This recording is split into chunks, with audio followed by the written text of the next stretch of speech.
Baik, assalamualaikum warahmatullahi wabarakatuh. Waalaikumsalam warahmatullahi wabarakatuh. Oke, gimana kabarnya hari ini? Baik. Alhamdulillah. Mudah-mudahan kabar baik ini akan selalu kita kabarkan setiap hari. Apakah hari ini ada teman kamu yang tidak hadir? Ada. Fiona dan Bunga. Apa kabarnya? Sakit?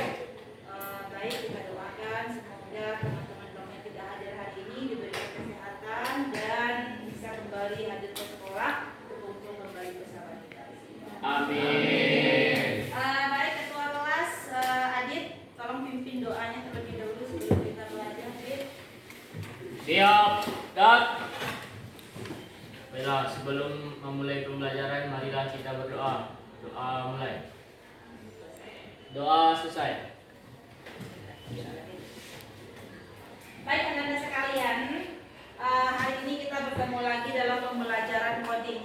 Nah, seperti yang sama-sama kita ketahui, pembelajaran coding ini sangat-sangat penting sekali untuk kamu yang berada di Gen Z ya. Kenapa? Karena tuntutan dunia itu sekarang udah pada AI. Nah, gitu.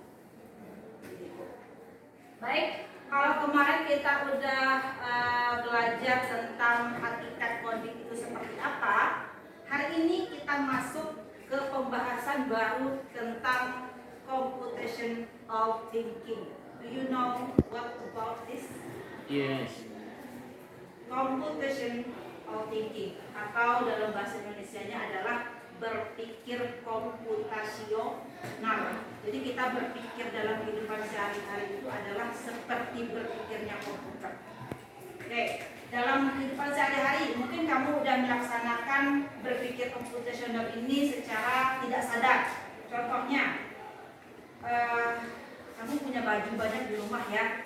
Di dalam lemari kamu itu, apakah kamu menyusun baju misalnya sama baju aja, celana sama celana aja, kolor sama kolor aja, atau kamu campur aduk kolor baju celana situ sadonya, singlet situ belum, dipisah atau dicampur aja? Bisa. Untuk apa dipisah? Untuk memudahkan kerja. Ketika kita harus masuk sekolah jam 7 pagi. Nah, ada 4 tahapan berpikir secara komputasional. Tahapan pertama itu dekomposisi. Apa itu dekomposisi? Dia memecahkan masalah kompleks menjadi bagian-bagian sederhana, sehingga kita menemukan masalah yang terjadi dengan menyelesaikannya satu persatu. Nah, contohnya, masalahnya kompleks, dapat diselesaikan menjadi sederhana.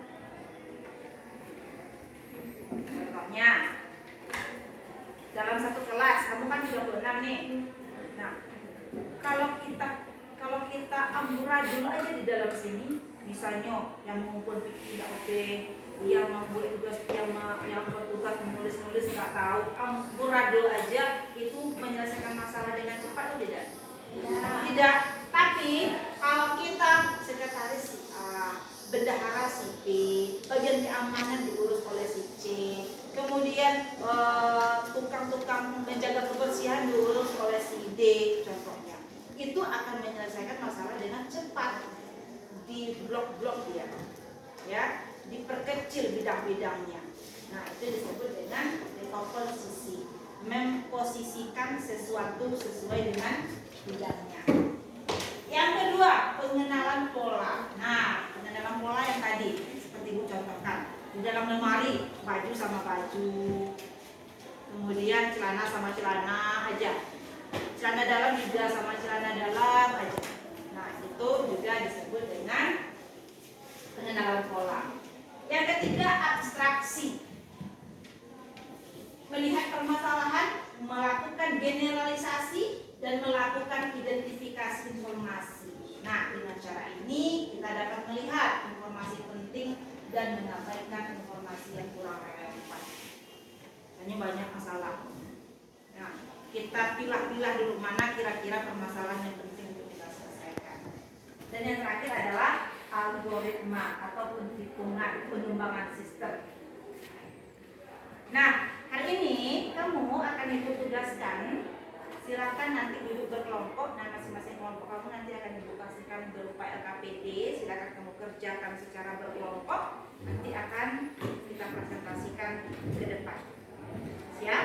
Silakan duduk berkelompok.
Pembelajaran untuk anak usia 6 tahun sampai batas waktu yang tidak ditentukan.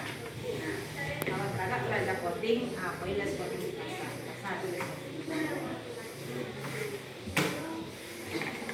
Nah, baik sekarang ini nama kelompok E.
aktivis. Sekian dari kelompok kami, terima kasih.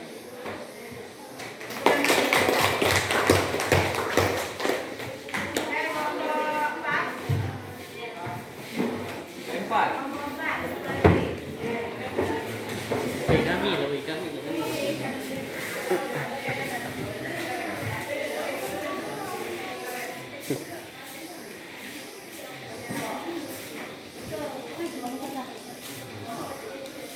Assalamualaikum warahmatullahi wabarakatuh. Baiklah, kami di sini dari kelompok 4 akan menyampaikan hasil diskusi kami tentang coding atau berpikir komputasional. Tahapan dalam berpikir komputasional ada 4. Yang pertama itu dekomposisi. Yang kedua pengenalan pola, yang ketiga abstraksi, dan yang keempat algoritma. Sekian dari kami. Assalamualaikum warahmatullahi wabarakatuh. Nah, baik, semua kelompok sudah tampil dan menampilkan diskusinya yang sangat luar biasa sekali. Tepuk tangan. Baiklah, dapat kita simpulkan kalau berpikir komputasional itu adalah hal yang sangat penting dilakukan dalam kehidupan sehari-hari.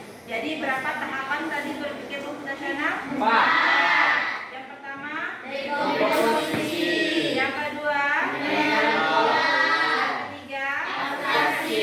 yang keempat, Algoritma. Oke, algoritma.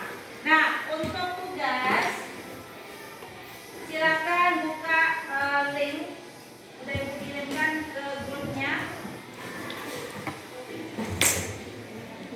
Oke, udah ibu kirimkan ke grup, silakan buka linknya, dikerjakan dalam waktu 5 menit. Oke, Bu. Oke, udah selesai? Baik. Nah, terima kasih.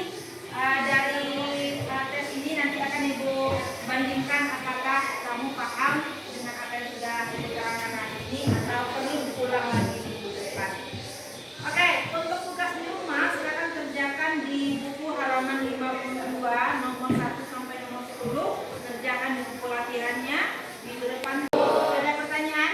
Tidak.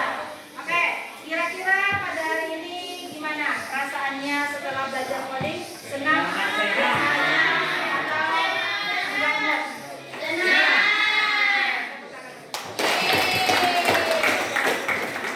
Baik, sekian hari ini tentang pembelajaran kita tentang berpikir komputasional. Untuk berikutnya kita akan belajar tentang materi di bab berikutnya. Silakan membaca di halaman 53 di buku